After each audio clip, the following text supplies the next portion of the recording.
मैंने उसका टॉप उठाया, तू फक्का डॉक्टर है का सही है? Pranit More find himself at the center of yet another backlash. पहली बार तूने क्या काटा था? कल काटा, फिर ऊपर एब्डोमेन काटा और फिर लास्ट में स्टाइल्स वगैरह जो क्या? और तीसरा पैर काट दिया। 370 पे लगे। Hello, Namaskar. Now let's talk about the Pranit More and his crowd show controversy and the fake apology. अब थोड़ा ब्रीफ देना तो बनता है क्योंकि आई नो सब मेरे तरह ये फालतू कंटेंट तो नहीं फूक रहे होंगे, देख रहे होंगे। ये है द प्रणीत मोरे। कुछ लोग इसे पहले से जानते हैं, कुछ लोगों ने इसे बिग बॉस में देखा है और जो बाकी बहुत सारे लोग हैं वो इसे जानना भी नहीं चाहते हैं। ऐसे लोग हैं जिसने प्रणीत मोरे को बिग बॉस में देखा है और उसके बाद इसकी स्टैंड अप कॉमेडी, खैर कॉमेडी तो नहीं कहेंगे, कंटेंट क्रिएटर कह सकते हैं, पर अगर कंटेंट क्रिएटर कहा तो कंटेंट क्रिएटर की बेइज्जती होगी। अगर तुमने प्रणीत मोरे को बिग बॉस में देखा है तो बधाई हो, तुम्हारी तरह मेरा भी बहुत ही बुरा कटा है। I genuinely liked Pranit More and his group in Bigg Boss. बड़ा अच्छा बंदा लगा मुझे उधर ये। ओ माय गॉड, शकल से कुछ नहीं होता है, दिल का तो बड़ा साफ बंदा है ये।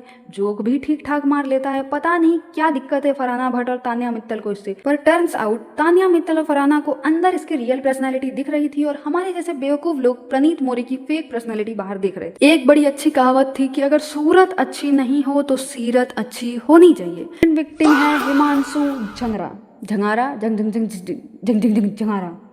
कुछ तो है इसका नाम। ये वही इंसान है जिसने पीक गुड़गांव कंटेंट दिया था। 370 रुपए की बिरयानी। लगता है ये आदमी हनी सिंह का बहुत ही पुराना फैन है। अंकल क्या चाहिए? कैश, गाड़ी, 2 भेजो में लड़की भेजो, लड़की हुई हमारी।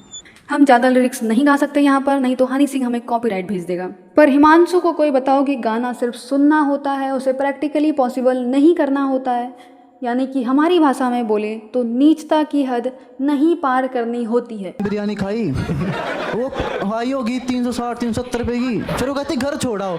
महा यार 370 रुपए लगे हैं, मैं वसूलता करूँगा। मजा नहीं यार, तू उधर कर ना। ये वीडियो इतनी घटिया और डिस्कस्टिंग और इतनी ऑकवर्ड थी कि ये वीडियो मेरी गांड का जो आखिरी गूदा है वो भी नहीं देख पा रहा था। उसने मुझे व्हाट्सएप पर मैसेज किया कि मालिक अगर तुमने ये वीडियो दोबारा चलाया तो मैं तुम्हारी गांड से बाहर आकर तुम्हें चमाट मार दूंगा। मैंने उसके लेगिंग्स में हाथ डाला, पूरा चार्जर था। 370 रुपये वसूल करना था। बेसिकली 370 में अगर 2 लोग खा रहे थे तो बिरयानी एक प्लेट 185 में तो आई होगी। भगवान जिंदगी में सब दे दे, लेकिन हिमांशु झंगरा जैसा पैसा और उसके जैसा बॉयफ्रेंड नहीं दे जीवन में। बस भले ही मैंने कितने पाप किए हों, पर ये नहीं चाहिए भगवान, इतना तो मेरा पाप नहीं है जितना तो मुझे दे दोगे। मुझे मार डालो, मुझे जीवन भर सिंगल रखो, पर ये नहीं चाहिए मुझे। 185 रुपये में इसका खड़ा हो गया मतलब। Call girl please contact him. मैं तुम्हें बता रहा हूँ हिमांशु अच्छा खासा प्रॉफिट करा सकता है तुम्हारे बिजनेस में। कहाँ तुम लोग 6-7 हज़ार चार्ज कर रही हो भाई? तुम हिमांशु को मौका दो। ये 185 रुपये में कम से कम दिन भर में 100 कस्टमर तो हैंडल कर ही लेगा। हिमांशु से तुम ज़्यादा उम्मीद नहीं कर सकते हो क्योंकि इसका इंस्टाग्राम कंटेंट ही ऐसा है कि हमारे बाप दादा तो हमारी लुगाई पीटते थे। इस चूतिए को कोई ये क्यों नहीं बता रहा है कि तेरे बाप दादा जिस लुगाई को पीट रहे थे वो तुम्हारी कौन लगी? दादी और माँ ना। और तू फ्लेक्स मार रहा है, बुड़बक कहीं का। कैसा नामर्द है तू, एकदम बुरा लड़का है, बुड़बक। एक्सपेक्टेशन थी द प्रणीत मोरे जिसने अच्छा खासा कमबैक किया था, अब उसको फिर से कमबैक करना होगा। शो इसका था, ऑडियंस इसकी थी और एडिटर भी इसका था और वीडियो अपलोड करने का चॉइस भी इसका था।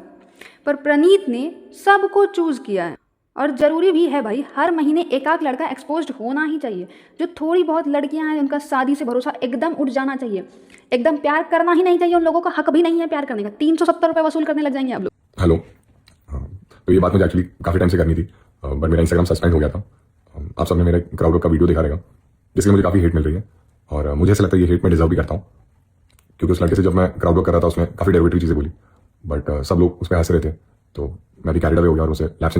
पूरी वीडियो देखा है तो तुम्हें पता चलेगा कि ये सुअर मजे ले रहा था। जबरदस्ती कॉन्वर्सेशन को लेंथी बनाना। बाकी जो लोग कॉमेडी शो देखने आए थे वो how to become rapist mind का एक एपिसोड देख कर गए और अंत में जाकर उसको 5000 का एक प्राइज मनी भी दिया है इसने। इस कॉमेडी शो में 2 लोग ही इंजॉय कर पाए, पहला द प्रणीत मोरे और दूसरा उसका साइड। प्रणीत का अपॉलॉजी में कहना है कि बाकी लोग उस शो को एंजॉय कर रहे थे तो वो भी कैरिड अवे हो गए। प्रणीत आप 35 साल के एडल्ट हैं, बच्चे नहीं हैं आप। अभी भी अगर आपको सही और गलत, जोक और सेक्सुअल असॉल्ट में फर्क नहीं समझ में आ रहा है, अगर तुम नोटिस करोगे तो प्रणीत मोरे का शुरू से ही एक पैटर्न रहा है। जितनी जल्दी ये गलती करता है उतनी जल्दी ये सॉरी भी बोलता है। अगर तुम्हें लगता है कि ये एक भला मनुष्य है, नहीं, ये सॉरी इसलिए जल्दी बोलता है ताकि ये दूसरी गलती कर सके कुछ देर बाद। तो घर आके बता दिया कि आपका लड़का ऐसे ऐसे बोल रहा है इन वीडियो में, ये बहुत शर्म की बात है। तो फिर घर वालों को ही पता लग गया। अब फिर घर वालों ने मुझे घर बुला लिया, तो उन्होंने पूछा कि क्या हो रहा है, ये क्यों हो रहा है। तो मैंने भी थोड़ा बहुत कहा कि गलती हो गई मुझसे, तो उन्होंने थोड़ा बहुत डांटा समझाया। यहाँ तक फिर भी ठीक था सर, घर वाले फिर भी इतनी टेंस नहीं थे। बट जब उनको पता लगा कि मेरे को जॉब से निकाल दिया गया है, तब वो बहुत ज़्यादा टेंस्ड हो गए। और सर अब तो मेरे ऊपर एक केस भी हो गया है, मेरे को नोटिस भी आ गया है। तो सर अब तो बहुत ज़्यादा वर्स्ट कंडीशन है, मैं बहुत ज़्यादा टेंस्ड हूँ। अब घर वालों को देखता हूँ सर, बहुत ज़्यादा रिग्रेट फील होता है कि मैं क्यों गया उस शो में। सो हिमांशु, जैसे आपको ट्रू नहीं था, मतलब कि वो एक इम्प्रोवाइज करके मैंने स्टोरी बताई थी वहाँ पर। बिकॉज ओके क्योंकि सर मेरे से पहले जो लोग बता रहे थे वीडियो में, उन्होंने भी काफ़ी ऐसी टाइप की स्टोरीज बताई हैं। वो अब पता नहीं मेरी किस्मत खराब थी कि लोगों ने मेरे को ही ट्रिगर किया मोस्टली। मैं मानता भी हूँ क्योंकि मेरे कुछ वर्ड्स भी कुछ मैंने गलत वर्ड इस बंदे को ना थोड़ी सी शर्म बची है, ना थोड़ी सी हया बची है, और ना ही थोड़ा सा गिल्ट बचा है। इसको अभी भी लगता है कि इसने कुछ खास गलत नहीं किया है। इसका अलग ही एक विक्टिम कार्ड का गेम चल रहा है। हिज ऑडेसिटी टू से दिस कि सर, और आप हमारी ऑफिस के बाकी कलीग से पूछ लीजिए, आपको कोई भी कंप्लेंट नहीं मिलेगा। इसको दोगलापन कहते हैं। जो कहते हैं कि मैं क्वालिटी पर बिलीव करता हूँ, पर मेरे लिए ये प्राउड की बात है कि मेरा बाप अपनी लुगाई को पीट रहा है। रहते सब लोग चुप हो गए मारते हैं। क्या किसी दिमाग में कुछ नहीं है? Whatever जो भी स्टाइल्स वगैरह जो हमारी थर्ड विक्टिम है सेजल पवार। इसका वीडियो चैनल पर 3 मंथ पहले आया था, पर इसको हेट अभी मिला क्योंकि लड़कों के अंदर इंसानियत अभी जागी है। 3 महीने बाद मर्द समाज को पता लगा है कि गलत तो हमारे साथ भी हुआ है। उससे पहले ये लड़की क्यूट लग रही थी, सबको लग रही थी लड़की तो क्यूट है हमारी, भले उसने मुंह से गू हगाया, पर लड़की क्यूट है हमारी, इसलिए इसके 200 के फॉलोवर्स करा दिए। तो बेसिकली सेजल पवार को हेट इसलिए मिल रहा है क्योंकि हिमांशु को मिला। कुछ लोग न्याय दिला रहे हैं हिमांशु जी को, जिनका सिर्फ एक ही मोटिव है कि हिमांशु का जॉब गया है तो इसकी भी जॉब जानी चाहिए, इसने भी गलत बोला है। क्या फर्क पड़ता है भाई अगर आदमी मरा हुआ ही था। यहाँ जिंदा औरत के साथ कुछ गलत हो गया, उस पर हमको बिल्कुल दया नहीं आएगा। हम एक मरे हुए आदमी का स्टैंड लेंगे, लेकिन एक जीती जागती औरत पर सेक्सुअल असॉल्ट हुआ है, इससे हमें कोई फर्क नहीं पड़ता है। हमारे देश की ऑडियंस इतनी इमेच्योर है कि गलत और गलत में से गलत और सही निकाल रहे हैं। ये पूरी कंट्रोवर्सी घटियापन सोच को दर्शा रहा है। और घटिया सोच तो किसी की भी हो सकती है भाई, लड़का हो या लड़की, बच्चे हो या बूढ़े, औरत हो या मर्द। सोच की कब से जेंडर होने लग गई। और ये जो बात बात पे लोग फेमिनिज्म को गाली देने लगते हैं, भाई फेमिनिज्म का मतलब फीमेल तो नहीं होता है। फेमिनिस्ट बोल बोल कर तुम औरतों को गाली दे रहे हो। किसी भी फेमिनिस्ट क्रिएटर को ये कहते हुए देखा है कि अरे सारी औरतें देवी होती है? तुमने कितनी सारी फेमिनिस्ट क्रिएटर को सेजल पवार को सपोर्ट करते हुए देखा है? तीनों के तीनों बराबर गलत है और तीनों को उसके हिस्से का कर्मा मिल चुका है। Okay, that is it for today guys. I repeat, किसी भी जाति, धर्म, लिंग को नीचा दिखाने के लिए फेमिनिज्म नहीं है, बल्कि घटिया सोच को सोसाइटी से बाहर करने के लिए। प्लीज फेमिनिज्म का मतलब समझो, फेमिनिस्ट का मतलब समझो। हर फेमिनिस्ट फीमेल नहीं होती, कोई भी हो सकता है। इक्वालिटी की बात हो रही है, हर बात पे नॉट ऑल मैन करते हो, फिर सारी औरतों को घसीट देते हो। Not all man but all women. Sejal Pawar गलत है, बाकी सारी फेमिनिस्ट औरतें गलत है, लेकिन हिमांशु गलत है तो बाकी सारे मर्द गलत नहीं हो सकते। ये क्या दोगलापन खेल रहे हैं सब मिलकर। Thank you so much for 50 subscribers, people who supported me through thick and thin.